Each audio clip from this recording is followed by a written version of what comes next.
છોટાઉદેપુર જિલ્લાનું આંબાખૂટ ગામ હોવા છતાં અહીં રહેતા ગ્રામજનો બની ગયા છે ગામ વિહોણા। તેની પાછળના છે અનેક કારણો। આજથી 40 વર્ષ પહેલા અહીં સુખી ડેમનું નિર્માણ કરાયું। એ સમયે આંબાખૂટ સહિતના 6 ગામના લોકો વિસ્થાપિત થયા અને 5 ગામના લોકોએ વસાહત ઊભી કરી, જ્યારે આંબાખૂટ ગામના કેટલાક લોકોએ વળતર મેળવ્યું। બાકીના લોકોએ અહીં ઉપરવાસમાં રહેવા લાગ્યા। પરિણામે આવ્યું કે સરકારી ચોપડે ગામ ડુબાણમાં ગયું હોવાથી આ ગામને સરકારી હક મળતા બંધ થઈ ગયા। નવાઈની વાત એ છે કે સમય જતાં અહીં પ્રાથમિક શાળા બનાવવામાં આવી, જેમાં 120 બાળકો અભ્યાસ કરે છે। રાશન મળતું થયું, કેટલાક ઘરમાં વીજ જોડાણ અપાયા, પરંતુ હાલમાં વીજ જોડાણ આપવાનું બંધ કરાયું છે। ચોંકાવનારી વાત તો એ છે કે કેટલાક ગ્રામજનોને ચૂંટણી કાર્ડ અને આધાર કાર્ડ પણ મળી ગયા છે, પરંતુ સરકારી આવાસ, શૌચાલય, હોનારત કે ખેતીમાં થતી નુકસાનીનું વળતર નથી અપાતું। ગ્રામજનોને પીવાનું પાણી મળી રહે તે માટે પુરવઠા વિભાગે ગામમાં ટાંકીનું નિર્માણ શરૂ કરાવ્યું, પણ એ કામ પણ અટકી દેવાયું।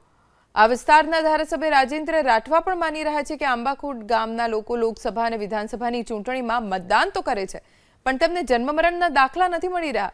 ગ્રામજનોની માંગ છે કે તેમને નજીકના ગામ વસંતગઢમાં સમાવવામાં આવે, જેથી તેમને સરકારી લાભ મળતા થાય।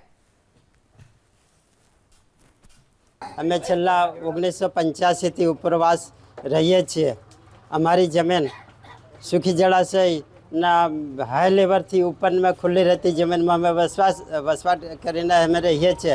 અમારું અહીંયા રેશન કાર્ડ પણ અહીંનું જ છે, આંબાખૂટનું, ચૂંટણી કાર્ડ પણ આંબાખૂટનું જ છે, આધાર કાર્ડ પણ આંબાખૂટનું જ છે, અને અન્ન યોજના પુરવઠા યોજના હેઠળ અમે અનાજનો લાભ પણ અમને દરેક નાગરિકને મળે છે। અને જે સરકારના જીઆર પ્રમાણે આંબાખૂટને સરકારના જીઆર પ્રમાણે બીજી જગ્યાએ જમીન ફાળવી નહીં અને વળતર આપ્યું। વળતર કઈ રીતે આપ્યું તો કે કોળાટના 2800 રૂપિયા અને પિયતના 3500 રૂપિયા ટુકડે ટુકડે 3 વર્ષે ટકાવારીએ 3 વર્ષે પૂરા કર્યા। એટલે જે લોકો જમીન રાખવા જોઈએ રાખી નહીં શક્યા।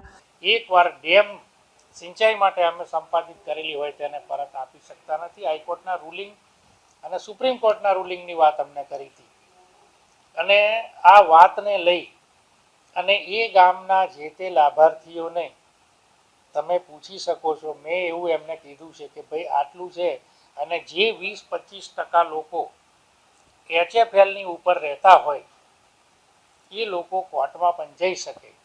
એમને ગ્રામ પંચાયતમાં મતદાન કરવાના અધિકાર તો આપવા જોઈએ, એની તરફેણમાં તો હું છું જ।